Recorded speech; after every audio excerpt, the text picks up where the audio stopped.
Hi, I'm Sue Pratt. I am the director of TRIP Memorial Foundation, a nonprofit that was created about 5 years ago to provide support to elders and their caregivers. I'm here with Mo Grossberger, who has been over the last couple of years developing a presentation with me based on the story of his experience with his wife as a care partner. Mo, would you like to introduce yourself? My name is Mo Grossberger. I am a geriatric social worker. I've been doing that since the mid-70s for Franklin County Home Care. About 8 years ago, I became the primary caregiver for my wife. I'm going to be discussing Alzheimer's disease, my personal journey as a caregiver, but most importantly, the lessons that I've learned to help others become empowered in their role as caregiver. So we have organized this presentation as the situation has progressed with Mo's wife through to her passing about 2 months ago. The way that it will work is, as Mo tells his story, I may have a question here or there. I generally train caregivers, for certified caregivers for long-term care facilities, for home care, and we're hoping with this program to make this information available to anyone in the community who's providing support to any family member or friend with Alzheimer's. So as we go along, I may interrupt the story. That's all right with you? Absolutely. So would you like to begin? You betcha. First, I want to share some startling statistics with you. Currently, over 5 million Americans have been diagnosed with Alzheimer's. About 50% of all families in this country are directly affected by someone with Alzheimer's. It's estimated that 10% of people over 65 currently have been diagnosed, and by the time you reach 85 years old, 50% of the population will have Alzheimer's. Alzheimer's is it's a progressive illness, it's a terminal illness, and there's currently no cure for it. What happens in the brain is the brain is slowly short-circuiting, and parts of the brain become defunct. Other parts work sometimes and sometimes not. It's a very individualized illness. No two people experience all the same symptoms in the same pattern of time. Alzheimer's is one form of dementia. People think, well, I lost my keys, therefore I must have Alzheimer's. By no means. There are over 70 forms of dementia. Alzheimer's is just one of them. Some of the more common causes are also vascular dementia, Parkinson's disease, Lewy body disease, strokes. Those are things that have little chance of recovery. Strokes probably more than others. Some of the ones that can be treated are a reaction to medications, a thyroid condition, a vitamin B12 deficiency, lack of socialization, even depression can all give you symptoms of depression. It's estimated that somewhere between 50 to 75% of all depressions, though, are Alzheimer's. So there was a time, Mo, when we kind of thought that all older people were senile, and I'm noticing that that's not a word that you're using. By no means. Senility. No. So we should not assume that memory goes with age. By no means. Absolutely not. It is not a common experience. So in fact, short-term memory loss, significant memory loss, is a symptom that we should be paying attention to. Yes, but again, it could be any number of things. And my recommendation is to be thoroughly diagnosed. There are multi-phasic diagnostic tools that will determine by usually process of elimination, well, if it's not all these things, it must be Alzheimer's. But you need to have that diagnosis. It's absolutely essential. So, enough about that. Let's get going here. My story is that my wife was a psych nurse, and as I mentioned, I've been a geriatric social worker for many years. We were living in Cleveland, Ohio. We were both working for the same mental health agency. She was running a program running groups for schizophrenics. I was running a group home for schizophrenics. It was during this time that she was having some memory loss, some redundancy, and at the time, I just totally determined it was just part of aging.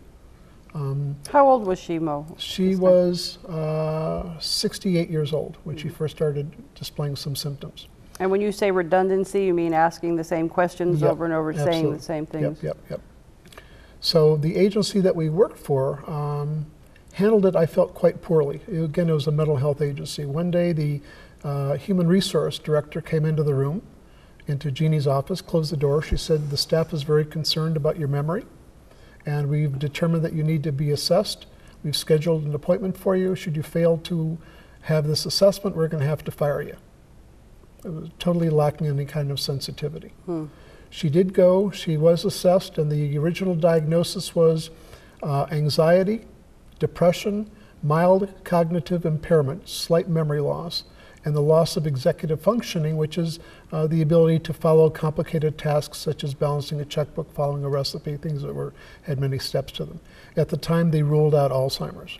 So what were you noticing at home? I mean, was she aware of having this loss? She was denying it, and I just noticed a little bit. I didn't find it to be much of an issue at all. And that was some of the surprise of what was going on. However, the symptoms that they were diagnosed back in '02, we're now realizing in many cases can be the early stages of Alzheimer's. That much research has happened since then to more accurately diagnose what the illness is. And what was going on in your lives at that time? Were there other changes that were happening, or other significant life events that were going on at that time? Jeannie was experiencing some losses. She had an accident where she tore her kneecap and needed to have surgery, and she was bedbound for a while.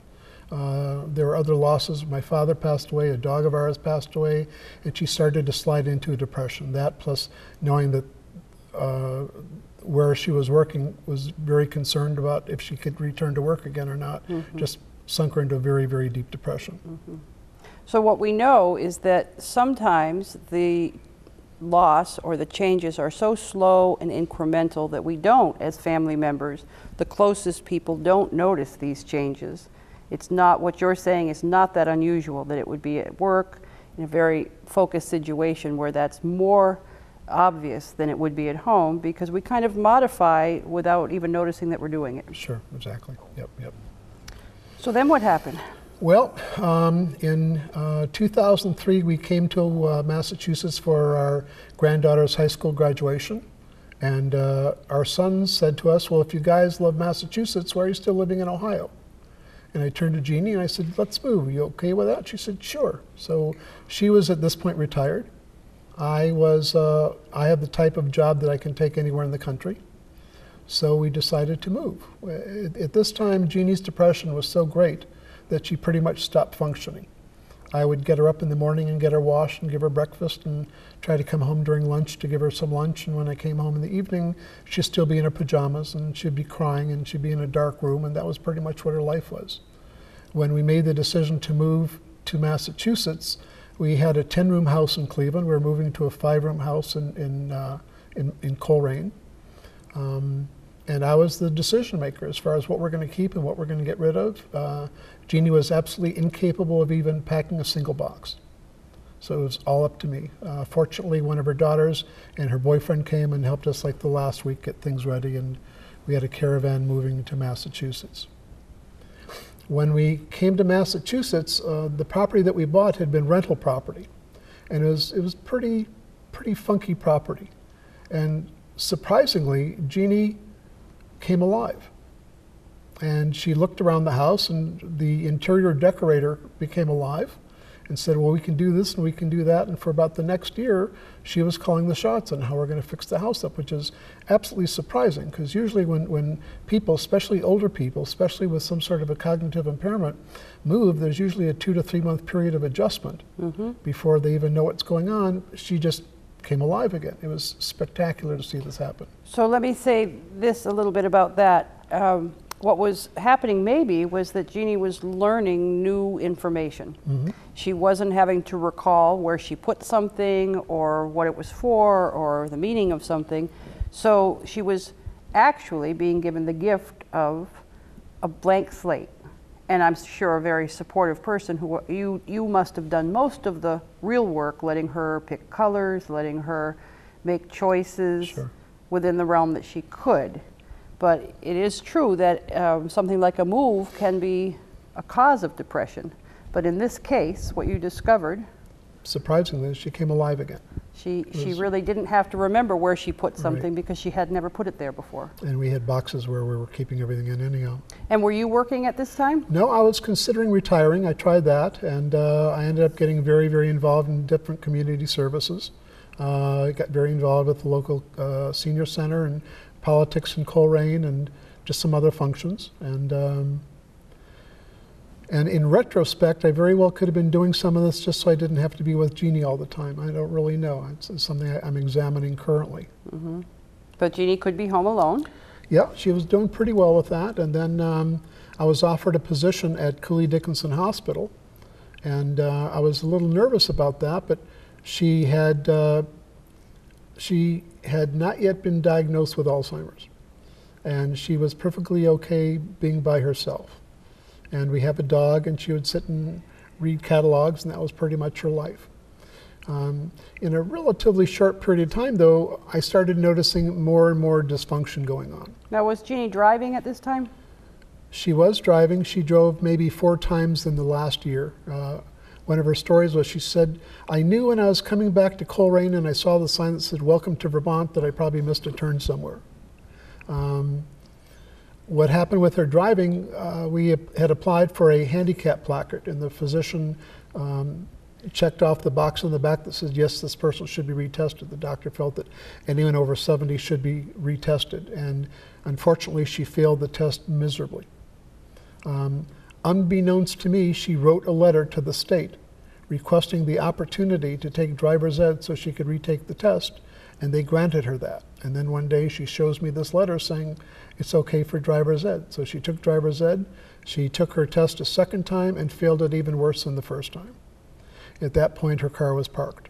I put the keys so that she couldn't find them, and the car sat there for at least a year until she finally agreed that it's okay to get rid of the car.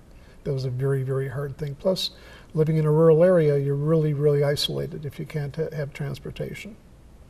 So in this early stage, one of the things that we're hearing, and I think it's significant, is that she could remember that she wanted her driver's license. Yep. She was able to write the letter. She was able to follow through with that. And I think that's something that's a little hard for people to grasp, that there are existing skills, and it can be that way right through, whereas other things she wouldn't remember. But that's something that was very important to her, and she remembered it. Yep, and put it together, and not only put it together, but without my assistance whatsoever, which was really surprising. So it was kind of nice. So I was noticing more and more symptoms. We ended up having her fully diagnosed. It took about a week of different testing. And then we were called into the psychiatrist's office, and he sat there with a clipboard on his lap, gave us no eye contact. Jeannie's sitting next to me. The doctor turns to me and said, well, we have the test results back, and your wife has been diagnosed with dementia of the Alzheimer's type. No eye contact, no physical touch. Jeannie immediately denied it and had a wonderful sense of humor. She said, I know enough about Alzheimer's because her mother had Alzheimer's. I know enough that the only way you can accurately diagnose it is through an autopsy, and I refuse to volunteer for an autopsy.